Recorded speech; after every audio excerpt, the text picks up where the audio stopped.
So, what do you want to talk about first? You want to talk about Gunbreaker? No, let's talk about Dark Knight. That's the most popular one. Let's talk about Dark Knight. I think Dark Knight's best to start with, actually, unironically, because it got kind of the least, right? It did. I think it's the bottom of. If I had to rank them, I think they all improved. I think it's the least improved. I think Paladin and Gunbreaker Yes. feel a lot different, and Warrior just And you know what? congratulations, Warrior. The Blackest Night has been kind of overhyped for a very long time, right? But Yeah. with some of our other tools we're getting, I think we're going to see a paradigm shift. So, the Shadowbringer's ability feels like the new shiny toy, and like the Yes. name there, of course, feels like I don't know, like taking something for the road. Because we're not Well, going the back to the Warrior of first. Light's changing their job, right? We're changing our job. So, of course, Dark Knight's like, let me just. You remember that time that you let me Yeah, it's open nice. up the darkness? I guess canonically it's going to make sense because we did bring nighttime back, right? So we learned that and we're past that expansion now. You get it at 90. Okay. Why not? Yeah. Why not? And I'm very okay. Here's the cool thing. It's not. So did you notice something about our new abilities? So None of them state that they're a job quest, we don't right? have. Well, I assume we're going. So we're going roll quests again. We'll probably get a level 90 singular flavor quest. I think they liked I that. think they liked that. Um, I will say that what I hope for roll quests, just as an aside, is that they do a better job teaching you the role. I think that's a real opportunity to Yes. say, let's have tanks try tanking. Um, and Because they had us what? They had us block a tether, heal somebody, yeah. and then just kind of interrupt an ability and press a one button combo And that we then don't realistically have. mostly learn about like lore tied to that expansion. And so like what we could do Right. instead is focus on lore wise, I don't care. Does it focus on Endwalker? Does it not? I don't know because they've got a lot of story to tell. So lore wise, I'm not that worried about it. But mechanically, I think we have a lot of buffs. Like we have this new Blackest Night where like you can put it on somebody, and just about every tank Mhm. has something like that. And so like I would like to see the roll action be something where I'm expected to cast that ability on an ally or they die Both and duty both failed on yourself and an ally, right? Give yourself an ability where maybe you got to use vengeance or something, or you'll die. You'll or get you'll one die. shot, and then have another one where where your partner will die. That would be really good. I could go for that. I could go for that. So They did something like that. If you did you do the Dragoon quests back last expansion in Stormblood? I have not done those yet. I have not leveled So my melees it's all the not way. going to work the same way now. Well, maybe it will, Okay. but I've elusive leveled. jump used to cut half your enmity. Okay. And in the job quest, Estinian like provoked, but only if you elusive jump to shirk, Okay. which was weird because it taught you a tank mechanic in a Dragoon quest. Wow. Yeah. But we can only hope. We can only hope they get it right this time. It seems like they're going in a really good direction. I like it. Yeah. There's a lot of potential. So where do you think Dark Knight comes out ahead? Like where do you think Dark Knight most improved? Ahead. All right, let me pull up my notes. I've got mine. So number one improvement, I'm going to say right here, quality of life for Dark Knights. They're going to enjoy that Salted Earth is no longer A like kind macro. of just this well, a macro and a terrible button, right? Like if I were to just pull up its tooltip right now, it didn't do a whole lot I had it cast back on then, right? target. I don't know if you used it on macro, but mine was cast on I target. had a cast on self, Okay. so I feel you there. But a lot of people complained because it did no potency, more or less. It was pretty weak, and you had to keep the boss within its parameters. So now you'll still have to do that, but if you have to pull the boss out, you're gonna hit that new The bomb. what is it, You're gonna Salt and blow it up. Darkness, right? Yeah, yeah. Yeah. So you'll just blow it up, but What the effect still sits there. So you'll still yeah. get whatever damage. But you'll have the gratification of having your damage done, right? And I think that's the number one thing that people are really going to enjoy. Um, Unfortunately, the Blackest Night is still going to need an expiration to give you dark arts. We may see Oblation used in its place under situations where you would have TBN'd, maybe with a break or not a break. Mm-hmm. I also like Delirium being put on the charge system.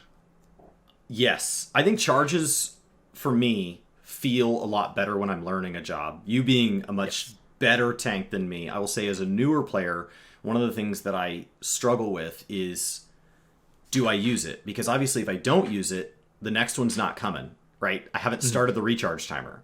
So like the sooner I use it, the sooner I can have it back. But in the in between times, there aren't one.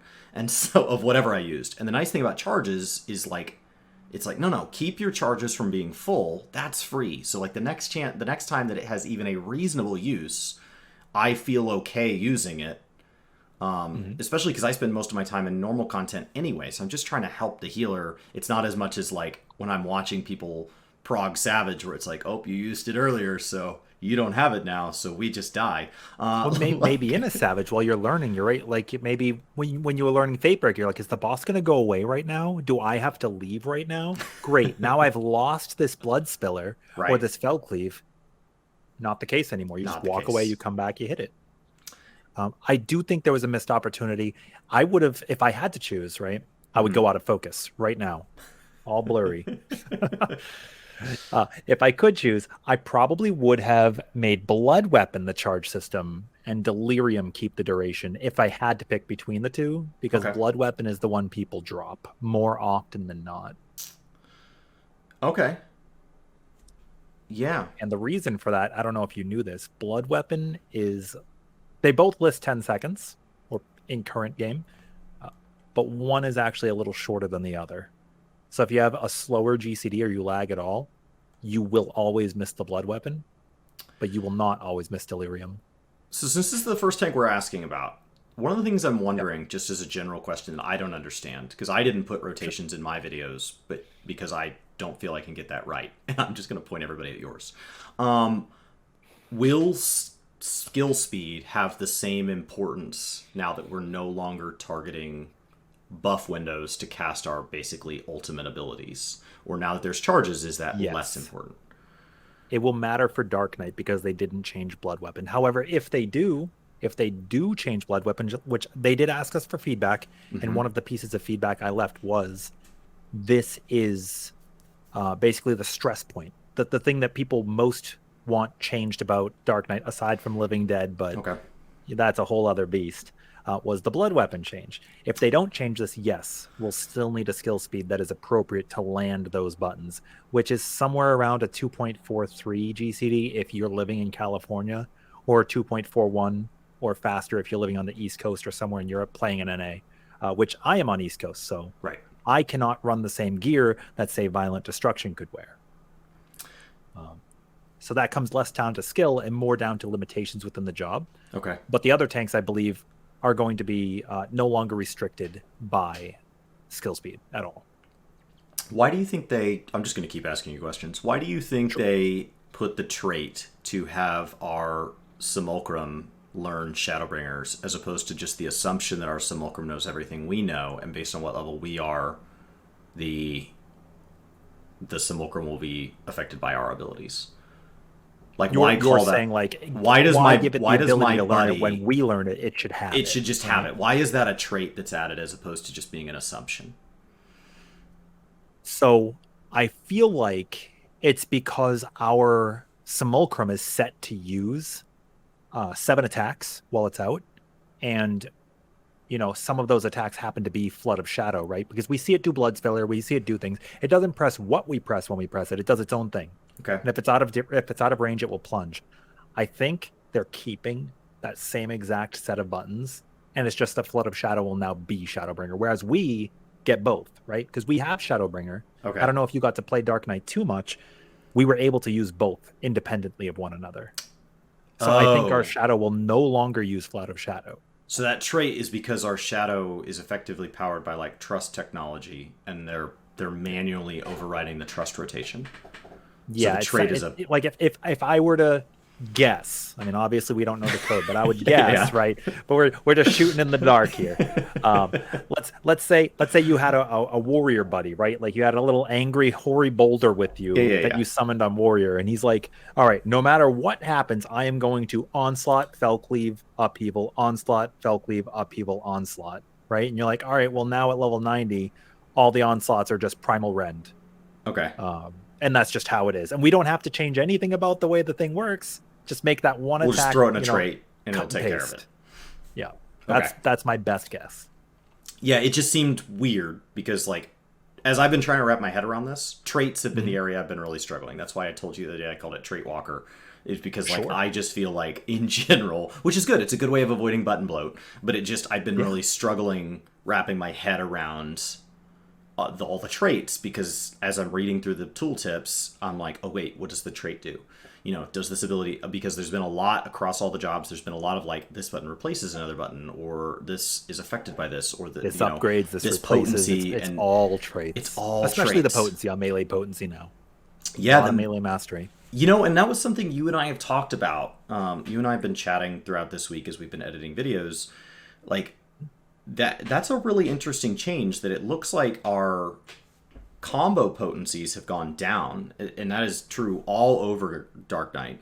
But then our non-combo potencies have stayed the same, or gone up, which effectively, when we think about the fact that they said physical is going down just to get things in line with the physical, will go down for it to do the same damage, because we're changing the back end coefficient to be in line with the magical coefficient. So even if potency stays the same, that's a buff on a physical ability. Right, because you would expect it to go down, but would if it stays expect the it to same, go down. or gets stronger, which some abilities did. Combo starters, combo finishers are significantly weaker, but some of the combo starters you'll notice stayed the same or went up. So that definitely seems like they're just kind of raising the skill floor a bit. When I saw people looking over leaks and I just watched them talking, they didn't have the traits, and they had the spells in one of the discords that I was seeing, and they were saying, I know these are fake because the potencies didn't go down, but they weren't seeing that we have a level 84. They don't know what we have a level 84 trait that's pushing them right back up. And so the odds are, like, I had to disclose in my video, it's like, odds are these potencies did go down. I just didn't see them because I only took screenshots. I took screenshots. I ran the dungeon and I did not check my tips. Right, and I should have checked it when I was synced, but I didn't. I checked it only when I was at level 90, so I don't know what the new potencies are. Odds are, I mean, they are lower because it's buffing it. We will eventually. So I thought that was really interesting. I think that one of the issues I have with Dark Knight, because it's a line AoE, right? Kind of like Warrior, there's a little bit of like placement that for newer players works on. I think having, I think the gap closers being further is going to help you be more comfortable going in and out of encounters. If you dodge out of something too far, getting where you need to be. They all get the Warrior treatment now, which is great. They all feel like they can go really far. They caught up with Warrior. Warrior, of course, moved into a whole new realm. They got an extra. Like, oh, everybody gets 2 now. Yay, we're with Warrior. Warrior's like, oh yeah, that was nice back when I had 2. I remember when I only had 2 gap closers. Those were the best of times. Now I run on 3. So and then the ranged throws went up as well. So when you're out there, you're at 20 yalms. And so without breaking your combo. So even though those went down in potency, I feel like it will be easier for a newer player. I think in general, I know this is the first one we're talking about. So in general, I'm just talking about a lot of big things here. If you don't know a lot about Dark Knight, new player is great to talk about. This is going to be easier for me to feel like I can learn. I'm decently familiar with all 4 tanks. I'm really familiar with Warrior. And as I'm trying to play Dark Knight, I always have to do a couple pulls and shake the dust off. And as I'm doing those pulls, I go run like a normal Eden or whatever. I find myself going, okay, did I mess up my combo there because I messed up my combo? Or did I mess up the combo because the encounter put me in a weird spot and then I made a mistake as a result? Like, is my mana going to overcap? And now it feels like all these changes where like combos, you were telling me that you like the combo, the amount of time before a combo breaks, you think's gotten longer. Yeah, I witnessed 30 seconds. Whether that's going to be the actual release or not will change the game if it does. You'll be able to do a lot more leeway that you couldn't do currently. But as a player without being that's punished. not good at my jobs, It's going to be great. what it allows for is it allows for me to know that all mistakes that were made, if I want to go back and review footage, were mine and mine alone. That I never have to say, did I make that mistake, or did the boss put me in a spot where that mistake was inevitable? Right. Like, it puts me in a position where I feel like if I have to run out and do 2 ranged throws and then gap close back in and do another attack, like, my charges are safe, my combos are safe, like, it's gonna pick up right where I left off. So I think it's going to lower the skill floor for new tanks. Sure. And Party Finder in general, because you may see, we hope, less bickering in strategy, where if somebody's forced away from the boss in their melee or tank, right, they're going to be like, okay, this isn't so bad. I have something I can do while I'm away from the boss.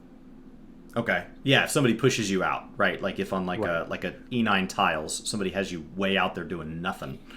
or the E9 anti-air, right? Where in Party Finder they make you go away. You just leave the boss for a while, and now that won't be a thing. Or even there was a fight where no matter what strategy you did, when we did E6 on Conflag Strike, we were forced to just use ranged attacks for 10 seconds because there was no way to come towards the boss. You killed the whole party on both tanks. And that was just the mechanic. So now you're maintaining. Now you have that ability for you to have essentially 100% global cooldown uptime while also respecting mechanics. Yeah, so say you're about to burst and the mechanics coming out now, which we may even be able to expect in raids in Endwalker. If they're allowing us to have combos go longer, they won't inherently, like, it's going to raise the ability for players to learn quicker, but we could also maybe expect on the high-end content a little bit more creativity with what they force us to do and the way the fights interact. How do you think, based on these changes, how do you think that, do you have any initial thoughts on like what early Savage tiers could be teaching us as the early lessons of Endwalker, based on, like, they're giving us a lot more self-heal. I do. They're giving us a lot based more on the movement. Dungeon. Did you get to run the dungeon? I ran the dungeon twice. I ran it once as a warrior and once as a gunbreaker. And there's a lot of mechanics. I felt like we had to move a lot. I felt like I was getting punched really hard, and I don't know if that was just because I wasn't using all of this new mitigation well enough, or if it was because I ran with a Sage healer, and so obviously she can only have had so much experience because she'd gotten the job handed to her 30 minutes earlier. And so, like, obviously, you know, she was literally reading tooltips and moving things around mid-dungeon, so, like, you can only do so well. We had the same thing, and she was like, I'm sorry, I don't know what I'm doing now. I don't care. And on my warrior, I was like, I got 3 gap closers, I can get my Storm's Eye off of my AoE combo, I want to practice pulling hard. And so she's back there, so she's dragging abilities onto bars. We did the same thing. She's like, pull as much as you can. I'm pulling hard. And then, of course, we wipe, because, like, that's not a plan. It's like, hey, my healer doesn't have all their abilities on the bar. I'm going to double pull. That's not a good idea. And we're going to pray. But, and so, yes, I did get to run the dungeon, and I think Delibram was an overwhelming success for teaching the casual player how to play Final Fantasy XIV. I think Twice Come Ruin was a brilliant addition to the game, beyond damage downs and vuln stacks, taking that because to you were told level. You just did something wrong. You cannot be healed. You cannot be healed through this. This is not a vuln stack where you take more damage and the healer is expected to pick you up. This is not a damage down where the rest of the party has to deal with the encounter now being slower. This is literally like, yes, everybody else will be penalized by you being dead, but you know you did something wrong because you're going to lay face down here in a minute. And, like, I thought Delibram was a brilliant use of teaching mechanics and saying mechanics come first, and then everything after that. And then, of course, we saw as we increased our total damage across the course of the Relic Grind with all these, you know, superpower abilities, we got to where we could literally skip whole phases. And so it matured very naturally. I think that taught them what if encounters taught you more. My biggest frustration with Shadowbringers was... My biggest frustration with Stormblood was that the dungeons weren't hard. And with Shadowbringers, I went into it expecting the dungeons to be a narrative element, and so I didn't have the expectation for the dungeons to be hard, so I was okay. But had I had the same expectation at the beginning of Shadowbringers that I did at Stormblood, I would have considered the Shadowbringers dungeons disappointing as well, because they weren't hard. And for somebody that doesn't do a lot of Savage content, that I would like to improve as a player, and it's hard to improve when the content is a guaranteed clear. That's true. That's true. And a lot of people just want a dungeon to just happen, right? Sometimes people just want to get in and get out. Get in and get out. But this dungeon, we were like, okay, we're going to go in and take 10, 15 minutes and we're going to blow through it. And it's the first dungeon of the expansion. 81. And we spent like 25 minutes in there. We weren't just like fresh players who didn't know what to do. We were all players who obviously learning the new abilities, but we were all people who generally knew what we were doing in the role that we were playing. We just so happened to luck out where each of us was playing the role that we main in the game. Right. I saw a group. I saw what group you were with. You were with a pretty talented group of players. Yep. I was playing with everybody in my group has messed around in Savage, but is not like a super high end player. And so I, like to hear your group also struggled. I think my group is probably top half of players as far as knowledge base, and we were all on classes. We were all in roles we were comfortable with. Obviously, like we had a summoner with us who obviously couldn't have known what was going on. We had a sage with us who could not have known what was going on. And then we had a black mage main and a warrior main playing on their home role as our first pull through the dungeon. Second round through the dungeon, we all switched jobs. Like the black mage went to a reaper, I went to gunbreaker, and so but thankfully we knew mechanics, and so that helped with the fact that we were all playing a little looser. We ran gunbreaker, sage, ninja, and black mage. Okay. And our black mage was not happy. Like, why is everything happening? And you know what, too? I like, if you notice, the pacing was a little faster on like the tell. They were like, this is what's about to happen to you in the mechanic. And then it was pretty quick when it happened. It was. And that doesn't normally happen in dungeons. Normally, like, you got like 5 seconds to do whatever it is you're doing, or you're getting told sloppy. So on Dark Knight, how does Dark Knight deal with this? Because I think if we talk about the other 3 tanks, I think all the other 3 tanks feel like they got noticeably stronger in their kit. And while I do think Dark Knight improved over Shadowbringer's Dark Knight, I think relative to the other tanks, Dark Knight feels like its kit got bumped, but not by a degree where, like, for the fact that this content got harder. They were given a pittance at best, I feel. I think every job compared to its Shadowbringer self did great. Compared to other jobs in its role, however, some jobs are going to be like, wait, what did he get? True. That's what I was going to say. I'll talk on Dark Knight, and then when we get to Gunbreaker, I've got some really nice things to say. So for Dark Knight, they were given Oblation, which doesn't sound like much when you read the tooltip. It reduces 10% damage on a target for 10 seconds 2 times, and takes 60 seconds to charge a new stack. That doesn't sound like a lot, but when you consider, and I'm just going to check the potencies didn't get changed. Okay, they didn't. The Blackest Knight's still 25% of that target's max HP, which is crazy. That's super strong. Right. I think, what did we have for values? Somewhere around 65k or something, right? So it's a decent chunk. Since we've already gotten a stat squish, like, we know that values on actual potencies are going to be one thing, but 25% is still just a flat percent. It's going to be really good. And Oblation being an additional separate button, right? And that's the key part that you have to think about, is it's a separate button. Yeah. The other 3 tanks just had upgrades to their existing buttons. But Dark Knights can do 2 things. I can say, you're shielded, Chris, and Brian's mitigated. The other tanks can't do that. So that's still something unique that Dark Knight will bring to the table. Yes. And is usable as both a main tank. So I can use it as a main tank and an off tank, right? Notice, so like if you have somebody you going can use it as a out of the main party, tank and off tank, and I'm just reading now, it doesn't have a recast either. So you could, if something big is coming up, going, okay, Chris gets a TBN, Brian gets Oblation, and I need Oblation on myself. Or you could cover 3 of the DPS, right? You could be like, okay, the caster gets the percent mitigation, the ranged gets a shield, and the melee that doesn't have a defensive gets a mitigation as well. So if you're super fast, E12S, you could toss Ablation on both the blue stacks at the end. Sure. Absolutely. If your healer was struggling to keep people up, you could say, hey, those 2 are going south, they're going to be too far away, let me just toss an Ablation on both of them and smooth this phase out. You could be quick. Or you could do something like because everybody's moving. But let's say we were doing E12, right? And we're in phase 2, and somebody was in intermediate, they're like, I messed up, we're going to take a lot of extra damage. Okay. I could be like, all right, Chris, you give nascent flash to the dragoon, and I'm gonna give oblation to the ninja, the summoner, and I'm gonna shield the bard. Right now we've covered all the DPS, and now that mistake is covered for because we're good tanks. So there is a lot of play in that, but that's going to be a skill ceiling thing. Like, I don't Yeah. think at the skill floor you could expect. No, You what could you expect described that level of fine didn't even tuning. appear as an option to me, and I'm already like picturing being in a run with you, and you ask me to do that, and I'm like, And you're like, and then you're like, well, never mind. Like, because by the time you called it out, and then it'll be fine. It'll be fine. all right, healers adjust. And they last for 10 seconds. So if you ever were given that option, you would double oblation and TBN after, because TBN 7 seconds, if you were going to do that. But that's just know that those capabilities now exist.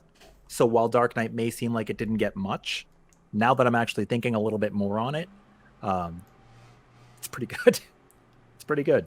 Yeah. Okay. I think in general it feels like combos went down, but you're more rewarded for completing combos. And so the combos are more of a mechanical acceleration of the job and less just a raw potency increase. You need it to be happening to do the thing, but like the actual combo itself, the delta between a non-comboed ability and the comboed version of that ability, in many cases, I'm seeing that like Siphon Strike went like up when not using as a combo, I think, and then but went down when using as a combo. So that delta got narrower as just raw damage, where the raw damage is going to show up in the job, where the really talented Dark Knight. You and I both run Dark Knight in the same pull, and we have a magical abacus that helps us count against each other. We are going to check it at the end, and where you're going to come out ahead of me is you're going to have more floods and edge of darknesses than I am. When you get to the end of the fight, you're going to have done more things than me. You're going to have maintained perfect 100% uptime because your ranged attacks are going to allow you to, as opposed to I'm going to get flustered and I'm going to drop globals because I'm too busy staring at mechanics. And so like it's allowing those top end players to have, like, you could theoretically have perfect uptime minus intermissions. And that's not been possible. Like there have been, there's just an uptime that gets dropped in fights. Not much, but there's it an added happens. bonus as well too now. So we could talk a little bit more about the possible janky applications of the changes that we've seen. Okay. There are some really nice quality of life, but they come with risks. So as we talked about the charge system, delirium in a release, we're seeing it all around the board, right? All around the board. This also means that in the test build we were able to try, we can pre-pull those buffs. You can use in a release and delirium out of combat. We already can. You like having the glowing red eyes on warrior, right? You just run around and doing it. Why not? We can pull them before combat, and we get our 3 stacks of our buff. That means if we pull, let's say, 12 seconds before the pull, we carry it in. We have 18 seconds left to use it. We could do a 1-2-3 combo, and then still use the delirium we would have used, except now we get an extra use out of it, because it's only got 40 seconds left till it's usable again. If you think about that, it's kind of scary with what we can and can't do. And that's especially true on Warrior, because you're also granted Primal Rend. So for Dark Knight, I think it's going to be advantageous for Dark Knight to pre-pull Delirium. On Warrior, I don't think it's going to be advantageous, because your Inner Chaos is going to eat one of those stacks when you Infuriate. Okay. So for Dark Knight, I mean, really, so there's a number of jobs that can do that. Monk, Samurai, Dark Knight, and Warrior alone can do that pre-pull in the test build. Easy fix would be if Square Enix decides to just make them do nothing out of combat, won't grant you any stacks.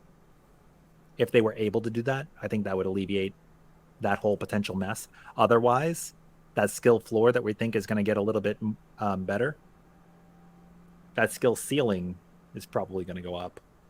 Yeah, I think you've seen in some other situations where the skill ceiling looks like it could be raised significantly depending on how players are innovative. Yeah. Yeah. I think the last thing that hit me about Dark Knight is, like, while I think overall the job did improve, I think one of the biggest summaries of how it's going to struggle against the other tanks is, like, Living Dead got worse by comparison, because Hallowed Ground and Holmgang both went from 8 to 10 seconds. Oh, you mean because they normalized durations? Because they normalized durations. One of the advantages of Living Dead was that in trade for the way it works, different, instead of it just being a raw invuln, you get the extra duration. But now you no longer get extra duration. They got the extra duration for free. Holmgang became, I mean, if Holmgang was not already the preferred one, Holmgang became the obvious objective best in slot if it wasn't already, because now it does everything the other ones do on a shorter cooldown with no downside. Like, Holmgang's incredible. On the upside, though, and this does directly tie in with Dark Knight, the other 3 tanks were all given a way to heal whoever it is they're mitigating. Gunbreaker gets an XCOG type effect that'll heal them. Warriors are getting the flat potency heals, so it doesn't matter what GCD they're using, just as long as Living Dead's up and you use it then, you're going to heal them. And Paladin's got a lot. Paladin's got a lot. They're going to be able to give a regen as well.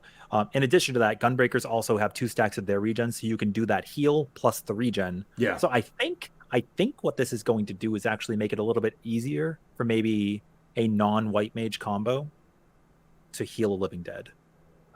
But you're right. Living Dead maybe did get the pour into the stick, not by being nerfed, but simply by the others being buffed. Yeah. Overall, I mean, I think we've seen Dark Knight be called the odd man out and do just fine in the World First Race. And so, play what you want to play. Now more than ever. Looking at the changes, it's literally going to come down to what you want to play, how many buttons you want to have to push every minute, and what you like. I mean, people like edgy Dark Knights, play edgy Dark Knights. You get an entire expansion in one button, Shadowbringer. It's pretty badass. Especially because you talk about how the skill ceiling is going up on these jobs, this job definitely not being an exception. You're going to want to be better at the job that you're passionate about. And so there is so much to learn here from when you first pick up a Dark Knight to when you've mastered Dark Knight, that if you're passionate about Dark Knight, go chase it, because somebody who's really good at Dark Knight is going to be able to do things with Ablation that somebody who's not good at another tank is just not going to be able to manage to keep up with, not by any stretch. And so, use what you want. I think overall, tanks got better. Dark 100%. Knight is no exception, but I think 100%. I'm ready to talk about a different tank. Okay, that sounds good. Oh, I guess the other thing worth noting is, well, not a lot of jobs got new buttons at all, right? Like you said, Trait Walker.